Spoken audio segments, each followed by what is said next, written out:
3 అష్టముల తిథుల యొక్క ఫలితం ఏందో మీకు తెలుసా? 3 అష్టముల యొక్క తిథి యొక్క ఫలితము మీకు తెలియడం కోసమే నేను ఈ వీడియోని అందిస్తున్నాను. ఎంత శక్తివంతమైనటువంటి దేవతలు మన దగ్గర ఉన్నారు అనేటటువంటి విషయము మీరు మర్చిపోతే అది మీ యొక్క అజ్ఞానమైనటువంటి విధానమని నేను అనుకుంటాను. 3 అష్టమ తిథుల లోపల కిరాతవారాహీదేవికి అనుసంధానము చేసిన నికుంబలాదేవి మాతకు అనుసంధానము చేసిన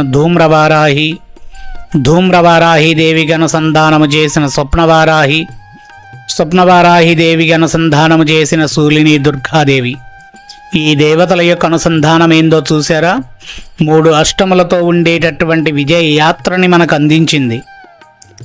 ఆషాఢమాస శుక్లపక్ష అష్టమి నాడు కిరాతవారాహి హోమం చేసేటప్పుడు చెప్పిన రోజు సంకల్పం, శ్రావణమాస అష్టమి లోపల స్థలాన్ని అందజేయి తల్లి. అలానే శ్రావణమాస కృష్ణపక్షమి రోజు వచ్చేటటువంటి అష్టమి, శ్రీకృష్ణ జన్మాష్టమి పురస్కరించుకున్న తర్వాత వచ్చే నవమి తిథి ప్రత్యంగరాదేవి మాతకు చాలా విశేషమైనటువంటి శక్తిని కలగచేసేటటువంటి సింహక్రాంతి అనేటటువంటి సమయం రాబోతుంది.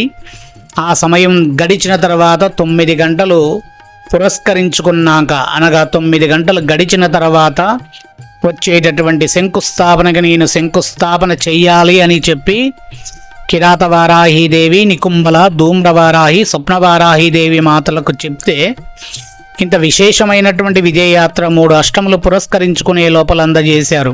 అది మన తల్లులంటే.